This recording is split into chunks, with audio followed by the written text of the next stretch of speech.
Hi guys, welcome back to Mr ஐசவர். இன்றைக்கி நம்ம இந்த சீரீஸோடைய கடைசி பார்ட் தான் பார்க்க போகிறோம். ஸோ போன பார்ட்டில் என்ன இருக்கும், நம்ம ஹீரோ ஹீரோயின் 2 பேரும் மேரேஜ் பண்ணியிருந்திருப்பாங்க. ஆனால் 2 பேரும் சேர்ந்து வாழாமல் தனித்தனியான ரூமில் வந்து வாழ்ந்துட்டு இருக்காங்க இல்லையா. ஸோ இந்த எபிசோடோடைய ஸ்டார்டிங் சீனில் நம்ம ஹீரோக்கு அடிக்கடி தலைவலி வர்றதுனால டாக்டரை போய் பார்த்துட்டு எனக்கு வந்து கண்ணு வந்து தெளிவாக தெரிய மாட்டேங்குது டாக்டர் அப்படின்னு சொல்ல உடனே டாக்டரும் ஹீரோடைய கண்ணை செக் பண்ணி பார்த்துட்டு உங்களுக்கு வந்து கேன்சர் இருக்குதுல்ல, அதனால சைடு எஃபெக்ட் இப்படி தான் இருக்கும், இப்போ உங்களுக்கு 50% தான் கண்ணு தெரியுன்ற மாதிரி சொல்லிடுறாங்க. ஸோ அதை கேட்டு நம்ம ஹீரோ ரொம்பவே கஷ்டமாயிடுது. உடனே ரெஸ்டாரண்ட் போறான். அங்க ஃபியான்சி பொண்ணு இருக்கா இல்லையா, அவன் நம்ம ஹீரோ பாக்குறதுக்காக வந்திருக்கிறா போல. அதை பார்த்த ஹீரோ, நீ டாக்டர் கிட்ட போய் என்னை பத்தி விசாரிச்சிருக்கிற, அதை வந்து டாக்டர் வந்து என்கிட்ட சொன்னாங்க அப்படின்னு அதை கேட்ட ஃபியான்சி வந்து ரொம்பவே கவலையா எதுவுமே பேசாம நம்ம ஹீரோவே பார்த்துட்டு இருக்க. நீ என் மேல இப்படிலாம் இறக்கப்பட வேணாம், அது எனக்கு சுத்தமா பிடிக்காது, இதை பத்தி நீ யாருக்கிட்டையும் சொல்லாம இருந்தாலே போதும், ஸோ இதை நீ சீக்கிரட்டா வச்சுக்கோ, நான் சாகுற வரைக்கும் அப்படின்னதும் அப்போ பார்த்து நம்ம ஹீரோயின் வந்து 2 பேரும் பேசுறத பார்த்து சிரிச்சுக்கிட்டே திரும்ப பேச ஆரம்பிச்சிட்டீங்க போல, இதெல்லாம் பாக்குறதுக்கு எனக்கு டைம் இல்லை, ஆனால் வாங்க நம்ம 2 பேரும் வெளியில போகலாம் அப்படின்னு நம்ம ஹீரோ கூப்பிடுறாங்க. உடனே ஹீரோ வந்து சாப்பிடாம கிளம்புறான். அதை பார்த்து ஃபியான்சி பொண்ணு ஹீரோயின் கிட்ட ஹீரோவுக்கு உடம்பு வந்து சரியில்லை, அதனால அவனை ரெஸ்ட் எடுக்க விடு அப்படின்னு ரெக்யூஸ்டா கேட்குறான். அதை கேட்ட ஹீரோயின் கண்டுக்காம போயிடுறாங்க. இங்க ஹீரோவும் ஏன் இப்படி சொன்ன அப்படின்னு ஃபியான்சியை மறைச்சு பார்த்துட்டு போறான். அடுத்தது 2 பேரும் கம்பெனி போறாங்க. அப்போ ஹீரோடைய கம்பெனியில் ஒர்க் பண்ற ஸ்டாஃப் வந்து ரிசப்ஷனிஸ்ட் லேடியை கோவமா திட்டிட்டு இருக்கிறான். ஸோ அந்த லேடியும் பயந்து நீல் டவுன் போட்டு என்னை மன்னிச்சிருங்க அப்படின்னு சாரி கேட்டுட்டு இருக்கேன். அதை பார்த்த ஹீரோயின் கோவமா அந்த ஸ்டாஃப் கிட்ட போய் இப்படிதான் மரியாதை இல்லாம நடத்துவீங்களா, சாரி கேளுங்க அப்படின்னு திட்டினதும் ஆனால் ஸ்டாஃப் வந்து சாரி கேட்க மாட்டாங்க. உடனே ஹீரோ வந்து ஸ்டாஃப் கிட்ட சாரி கேளுங்க ஃபர்ஸ்ட், அவ சொல்றாள் அப்படின்னு கோவமா சொல்ல, அதை கேட்ட ஸ்டாஃபும் ரிசப்ஷனிஸ்ட் லேடி கிட்ட சாரி கேட்குறாங்க. ஸோ அதை வந்து நிறைய பேர் ஃபோட்டோ எடுத்து சோசியல் மீடியாவில் வர அப்லோட் பண்ணிட்டாங்க. அதனால நம்ம ஹீரோ ஹீரோயின் 2 பேர்த்தையும் மக்கள் வந்து பாராட்டுறாங்க. ஸோ அந்த நியூஸ் வந்து லாயர் ஹீரோடைய அப்பா கிட்ட காமிச்சு இதனாலேயே நம்ம கம்பெனியோடைய ஷேர் வந்து இன்க்ரீஸ் ஆயிருக்குது அப்படின்னதும் அதை கேட்ட அப்பாவும் இதெல்லாம் ஒரு மேட்டர்னு இதை மீடியாலாம் பப்ளிஷ் பண்றாங்க, இவ இப்படி பண்ணிட்டு இருந்தா இவ ரொம்பவே பாப்புலர் ஆயிடுவாதான், அதனால சீக்கிரமா இதை தடுங்க ஃபர்ஸ்ட் அப்படின்னு திட்டி விட்டுறாங்க. ஏன்னா இவன் நல்லது பண்ணிட்டு இருந்தா இவளை மீடியா வந்து ரொம்பவே பாப்புலர் ஆக்கிடுவாங்க இல்லையா. அதுக்கப்புறம் இவங்க யாருன்ற டீட்டெயில்ஸ் வந்து தேட ஆரம்பிச்சிருவாங்க. அப்படின்னா இவ தான் இந்த ஸ்விம்மிங் பூல்ல இறந்த பொண்ணுடைய சிஸ்டர்னு தெரிஞ்சா எல்லா உண்மையுமே மறுபடியும் வெளியில வந்துரும்ன்ற மாதிரி பயப்படுறாங்க. இப்படி இருக்க இந்த பக்கம் நம்ம ஹீரோயின் வந்து மீடியா முன்னாடி நான் என்னுடைய கம்பெனி சேரிட்டி ஃபண்ட் பணத்தை கஷ்டப்படுற மக்களுக்கு ஹெல்ப் பண்ண போறேன் அப்படின்னு சொல்லிட்டு இருக்க. இதை கேட்ட இந்த அண்ணக்காரன் அதுக்கப்புறம் ஸ்டெப் மதர் 2 பேரும் ஷாக் ஆகுறாங்க. ஏன்னா அதை வச்சு தான் 2 பேரும் நல்லா செலவு பண்ணிட்டு இருந்தாங்க போல. ஆனா இப்போ அந்த பணத்தை நல்லதுக்கு யூஸ் பண்றது இவங்களுக்கு சுத்தமா பிடிக்கல. அதனால 2 பேரும் சேர்ந்து ஹீரோயினை பிளான் பண்ணி இந்த கம்பெனில இருந்து வெளியில ஏற்றலாம் அப்படின்னு பிளான் பண்றாங்க. இப்படி இருக்க அடுத்த நாள் நம்ம ஹீரோவுக்கு கண்ணு வந்து ரொம்பவே மங்களா தெரிய ஆரம்பிக்குது. ஆனாலும் நல்லா பிரேக்ஃபாஸ்ட் வந்து ரெடி பண்ணி வச்சுட்டு ஹீரோயினை சாப்பிட கூப்பிடுறான். ஆனா ஹீரோயின் கோவமா எனக்கு சாப்பாடுலாம் வேணாம், நம்ம 2 பேரும் ஆர்ஃபனேஜ் போறோம் அப்படின்னதும் உடனே ஹீரோவும் சரி ஓகேன்னு சொல்லிட்டு கிளம்புறான். அங்க நம்ம ஹீரோ ஹீரோயின் சின்ன குழந்தைங்க கூட சேர்ந்து சாப்பிட்டுக்கிட்டு சந்தோஷமா இருக்கிறாங்க. அப்ப நம்ம ஹீரோவுக்கு மறுபடியும் திடீர்னு தலை சுத்த ஆரம்பிக்குது. அதை பார்த்த ஹீரோயின் உங்களுக்கு ஃபர்ஸ்ட் என்ன ஆச்சு அப்படின்னு கேட்டதுமே ஒன்றும் இல்லை, இப்படிதான் எனக்கு அடிக்கடி வரும்ன்ற மாதிரி சமாளிச்சிட்டான். இந்த பக்கம் அந்த அண்ணக்காரனுடைய அம்மா 2 பேரும் ஹீரோயின் வந்து சேரிட்டி ஃபண்டை வந்து தப்பா செலவு பண்றான்னு சோசியல் மீடியால நியூஸ் வந்து ஸ்ப்ரெட் பண்றாங்க.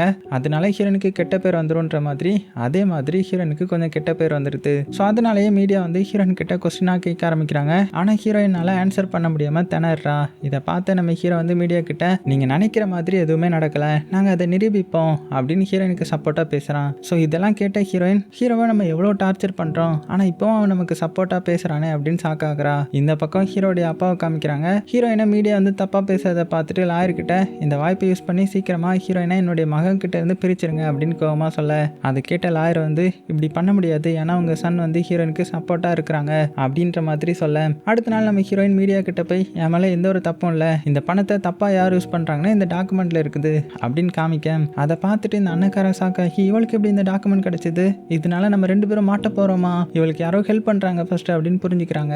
இந்த பக்கம் ஹீரோயின் லாயரை மீட் பண்ணி நீ தானே இந்த டாக்குமெண்ட்டை எனக்கு அனுப்பியாச்சு அப்படின்னு கேட்டதுமே லாயரும் ஆமா உன் மேல எந்த ஒரு தப்பு இல்லைன்றது எனக்கு தெரியும், அதனாலதான் உனக்கு ஹெல்ப் பண்றதுக்காக நான் தான் இதை உனக்கு அனுப்புனேன் அப்படின்னதும் அதை கேட்ட ஹீரோயின் இனிமேல் நீ கேர்ஃபுல்லா இரு அப்படின்ற மாதிரி சொல்லிட்டு போறா. இந்த பக்கம் ஹீரோடைய அப்பாவுக்கு லாயர் தான் ஹெல்ப் பண்ணியிருக்கான்றது தெரிஞ்சு கோவமா அவனை டைரக்டர் போஸ்டிங்ல இருந்து டிஸ்மிஸ் பண்ணிடுறாங்க. ஸோ அதை கேட்ட லாயரும் சாக்காகி ரொம்பவே கவலையா வீட்டுக்கு போறான். அடுத்தது நம்ம ஹீரோ காமிச்சா ஃபியான்சியை மீட் பண்ணி நான் ட்ரீட்மெண்ட் பண்ண யூஎஸ்க்கு போகிறேன், அதுக்கு முன்னாடி நான் என்னோட எம்ப்ளாயி கூட ட்ரிப் போகலான்ற மாதிரி பிளான் பண்ணியிருக்கிறேன், என் கூட வரியா அப்படின்னு கேட்டதுமே ஸோ இந்த ஃபியான்சி பண்ணும் நான் வரலை, நீ ட்ரிப் போயிட்டு வந்து சீக்கிரமாக ட்ரீட்மெண்ட் பண்ண யூஎஸ் கிளம்பு அப்படின்னு சொல்லிட்டு போகிறாங்க.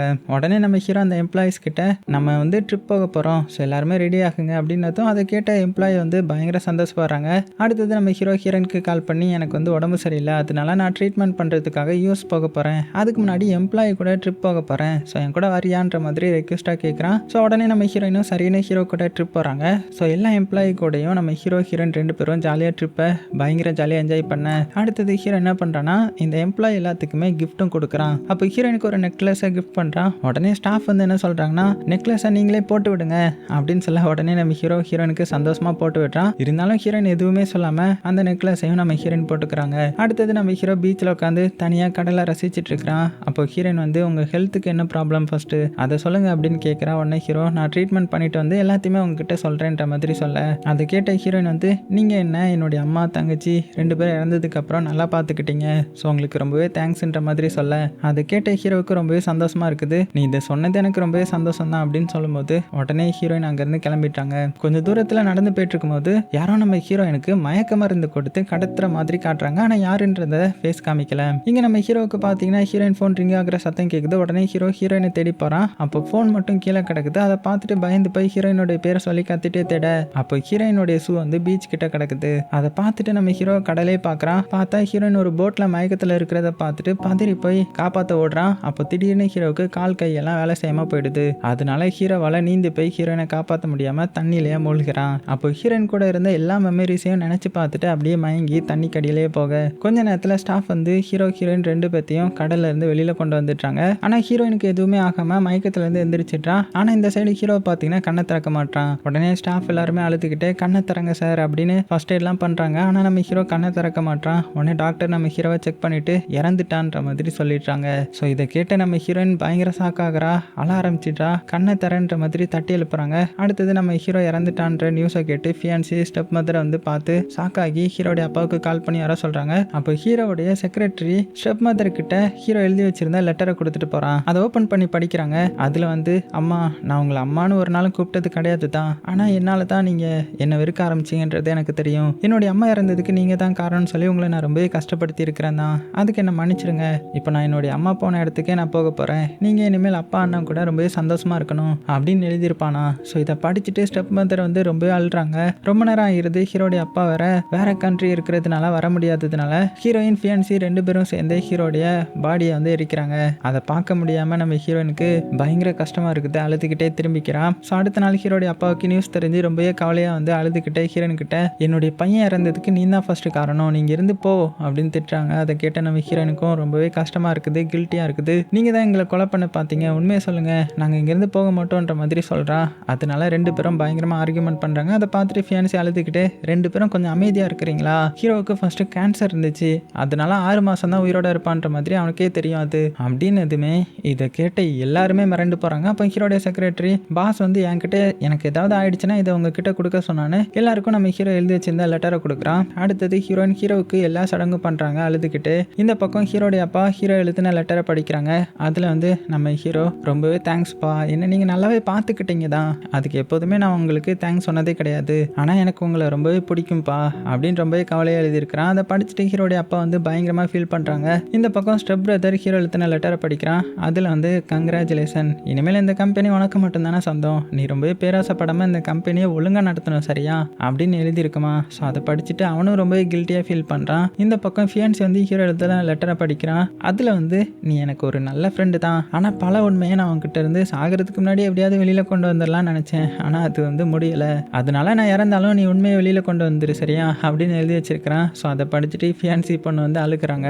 அடுத்த நாள் நம்ம ஹீரோயின் போலீஸ் ஸ்டேஷனுக்கு போய் என்னை யாரோ கடத்திட்டு போனாங்க, அதனால தான் என்னுடைய ஹஸ்பண்ட் இறந்தாங்க, இதுக்கு பின்னாடி யாரோ இருக்கிறாங்க, அது யாருன்னு கண்டுபிடிங்க அப்படின்னதும் அதை கேட்டு போலீஸ் இது ஒரு ஆக்சிடென்ட் அவ்வளோதான், நீங்கள் போட்டில் இருக்கும்போது உங்கள் ஹஸ்பண்ட் தவறி கடலில் விழுந்துட்டாங்க, அதனால அவங்க தண்ணீரில் மூழ்கி இறந்து போயிட்டாங்க அப்படின்னதும் அதை கேட்ட ஹீரோயினுக்கு பயங்கரம் வருது. இது ஆக்சிடென்ட்லாம் கிடையாது, இதை நீங்கள் ஒழுங்காக இன்வெஸ்டிகேஷன் பண்ணி சொல்லுங்க அப்படின்னு திட்டிட்டு வெளியில் போகிறான். அப்போ ஃபியான்சி ஹீரோயின் கிட்ட வந்து நீ ஹீரோடைய அப்பா கிட்ட உங்களால் தான் இந்த நிலைமைன்னு சொன்னேன், அப்போ ஹீரோ இருந்தது ஆக்சிடென்ட் கிடையாதா அப்படின்னு டவுட்டில் கேட்குறாங்க. உடனே ஹீரோயின் அதை நீயே கண்டுபிடின்ற மாதிரி சொல்லிட்டு போய்ட்றான். அடுத்தது லாயரை மீட் பண்ணி நீ தானே எனக்கு மயக்க மருந்து கொடுத்து கடத்திட்டு போனேன், அது எப்படி எனக்கு தெரியும்னு பார்க்குறியா, நாங்கள் இருந்த பிளேஸ்க்கு வந்து சிசிடிவி ஃபுட்டேஜில் இருக்குது அப்படின்னு காட்டுறாங்க. அதை பார்த்த லாயர் நான் உன்னை கொல்ல வந்தேன்னு நினைக்கிறியா, இல்லை உன்னை நான் காப்பாற்ற வந்தேன், உன்னை கொல்ல ஹீரோடைய அப்பா சொன்னாங்க, ஆனால் நான் உன்னை காப்பாற்ற தான் அந்த இடத்துக்கு வந்தேன்னு சொல்ல அதை வந்து நம்ம ஹீரோயின் ரெக்கார்ட் பண்ணி ரிப்போர்ட்டர் லேடி கிட்ட காமிச்சு நீங்கள் தான் என்கிட்ட உண்மைக்கும் சப்போர்ட் பண்ணுவீங்கன்னு சொன்னீங்க, அதனால தான் உங்களை நம்பி வந்திருக்கேன், ஸோ ஹெல்ப் பண்ணுங்க அப்படின்னு கேட்டதுமே உடனே ரிப்போர்ட்டர் லேடி அந்த ஆடியோவை ரெக்கார்ட் பண்ணி மீடியாவில் வந்து அப்லோட் பண்ணுறாங்க.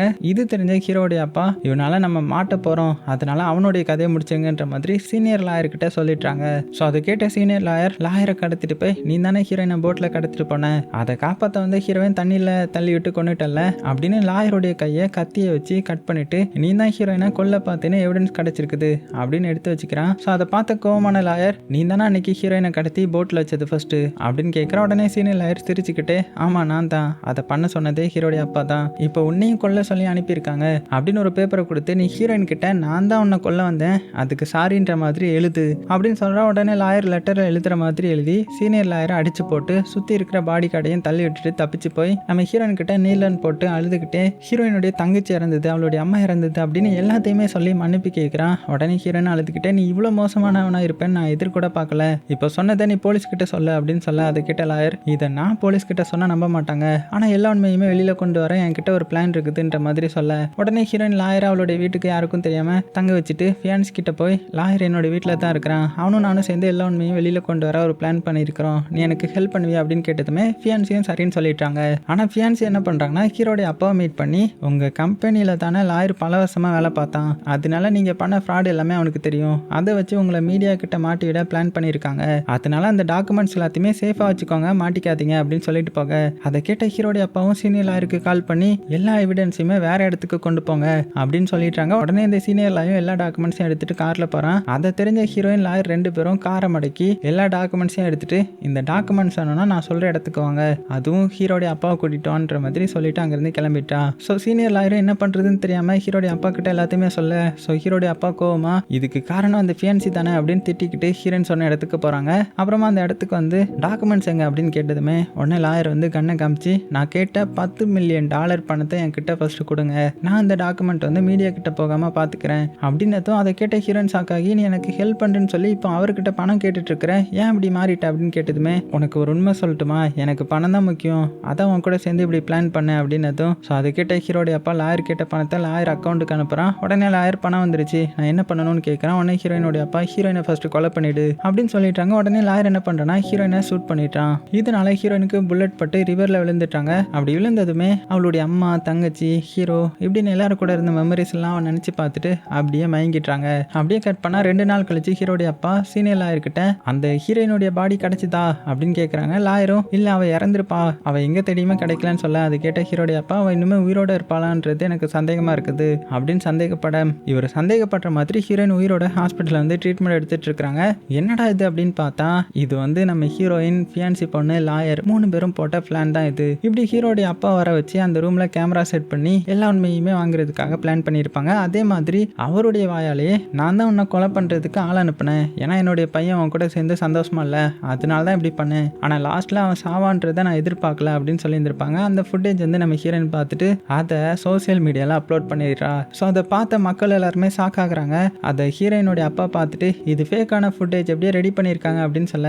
அதை கேட்ட ஹீரோயின் பப்ளிக் இருக்கிற இடத்துக்கு வந்து லைவ்ல ஹீரோடைய அப்பா கிட்ட நீங்க நான் இருக்கிற இடத்துக்கு வாங்க, நான் எது உண்மை நிரூபிக்கிறேன் அப்படின்னு சொல்ல. அதை கேட்ட ஹீரோடைய ஃபேமிலி மெம்பர்ஸ் ஹீரோயின் இருக்கிற இடத்துக்கு போறாங்க. அங்க மக்கள் எல்லாருமே மீடியா முன்னாடி இருக்க அவங்க முன்னாடி ஹீரோயின் அழுதுகிட்டே எல்லா உண்மையுமே சொல்றான். என்னுடைய தங்கச்சி இவங்க இருந்த பையனுடைய ரூம்ல தான் இருந்தா, அப்ப அவ திடீர்னு இறந்துட்டா, அதை சூசைட்னு கேஸ் வந்து க்ளோஸ் பண்ணிட்டாங்க, ஏன்னா இவங்க பையன் போலீஸ் கிட்ட மாட்டான் இவங்களுடைய ஷேர் குறைஞ்சிரும்னு நினைச்சு அதுக்கு போலீஸும் சப்போர்ட், அந்த உண்மையை வெளியில கொண்டு வர நினைச்சு என்னுடைய அம்மாவையும் கொலை பண்ணிட்டாங்க அப்படின்னு சொல்ல. அதை கேட்ட ஸ்டெப் பிரதர் உங்க அம்மாவை கொன்னது அந்த பார் ஓனரை கொன்னது இந்த ஃபியான்சி தான் அப்படின்னு எல்லாரும் முன்னாடியும் சொல்ல.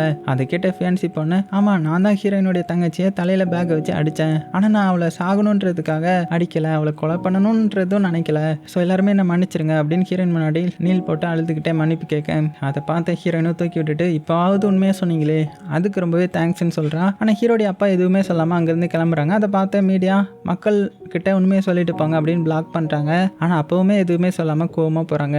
அடுத்த நாளே மக்கள் எல்லாருமே ஹீரோடைய அப்பாவுக்கு அகேன்ஸ்டா கம்பெனிக்கு முன்னாடி நின்று அரெஸ்ட் பண்ணுங்கன்னு சொல்லி போராட்டம் பண்ணுறாங்க. அதை பார்த்த போலீஸ் வந்து ஹீரோடைய அப்பாவை அரெஸ்ட் பண்ணிட்டு போகிறாங்க. ஸோ அடுத்த நாள் கோர்ட்டில் வந்து ஜட்ஜி ஹீரோயின் கிட்ட நீங்கள் சோசியல் மீடியாவில் வெளியே விட்ட வீடியோ வந்து உண்மையா அப்படின்னு கேட்குறாங்க. ஸோ ஹீரோயினும் என்னுடைய ஹஸ்பண்ட் எப்படி இறந்தாங்கன்னு கண்டுபிடிக்க தான் அப்படி வந்து நான் பண்ணேன், ஆனால் என்னக்குள்ள தான் அப்படி பண்ணியிருக்காங்கன்னு சொல்ல. அதை கேட்டு சீனியர் லாயர் அதெல்லாம் உண்மை கிடையாது, இந்த பொண்ணும் அவளுடைய எக்ஸ் பாய் ஃப்ரெண்டும் சேர்ந்து தான் இந்த நாடகத்தை ஆடுறாங்க, $10 மில்லியன் தான் இப்படி பண்ணியிருக்காங்க அப்படின்னு சொல்ல. அப்போ பார்த்து லாயர் வந்து அந்த பணம் இந்தா தான் இருக்குன்ற மாதிரி பேங்க் பாஸ்புக்கை காட்டுறாங்க. உடனே ஜட்ஜும் என்ன நடந்துச்சுன்னு கேட்குறாங்க. உடனே லாயர் நடந்த எல்லாத்தையுமே சொல்கிறாங்க. ஹீரோடைய அப்பா தான் அவங்க மகன் பண்ண தப்ப மறைக்கிறதுக்காக நிறைய பேர்த்த கொலை பண்ண சொன்னாங்க, அதை நான் தான் பண்ணேன், அதுக்கான எவிடன்ஸ் என்கிட்ட இருக்குதுன்ற மாதிரி எவிடன்ஸை கோர்ட் கிட்ட ஒப்படைக்கிறான். அடுத்தது ஃபியான்சி கிட்ட விசாரிக்கிறாங்க. அவளும் நடந்த எல்லாத்தையுமே சொல்றான். நான் தெரியாம பண்ண தப்புனால தான் ஹீரோடைய தங்கச்சி இறந்தான். ஆனா அதை கண்டுபிடிக்க ட்ரை பண்ணிட்டு இருந்தேன். ஹீரோயினுடைய அம்மாவை பார் ஓனரை வச்சு கொலை பண்ண சொன்னேன். ஆனா அவனை நான் கொல்லல, அவனை நான் தப்பிக்க விட்டுட்டேன். இப்போ அவன் உயிரோட தான் இருக்கிறான்ற மாதிரி சொல்ல உடனே அடுத்தது அவனை கண்டுபிடிச்சு விசாரிக்கிறாங்க. ஸோ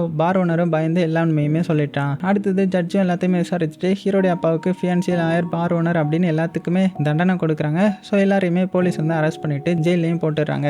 அடுத்தது நம்ம ஹீரோயின் அழுதுகிட்டே வீட்டுக்கு வந்து ஹீரோயினுக்கு எழுதி வச்சிருந்த லெட்டரை போய் இப்போதான் படிக்க போறா. அதுல என்னுடைய லைஃப்ல நீ வந்ததுக்கு அப்புறம் தான் நான் வந்து கொஞ்சமாவது ஹாப்பியா இருந்தேன். அதனால தான் நான் ரொம்ப நாள் வாழ ஆசைப்பட்டேன். ஆனா நான் இறந்தாலும் நீ என்ன நினைச்சு கவலைப்பட மாட்டேன்னு எனக்கு தெரியும். ஆனா நீ எப்போதுமே ஹாப்பியா இருக்கணும், அதுக்காக தான் நான் இவ்வளோ கஷ்டப்பட்டேன். அதனால இப்போவும் ஹாப்பியா இரு அப்படின்னு லெட்டர்ல எழுதியிருக்குமா. அதை படிச்சுட்டு நம்ம ஹீரோயின் வந்து அழுதுகிட்டு நீங்க சாகிற வரை உண்மையை வெளியில கொண்டு வந்துடணுன்றதுக்காக என் கூட இருந்திருக்கீங்க.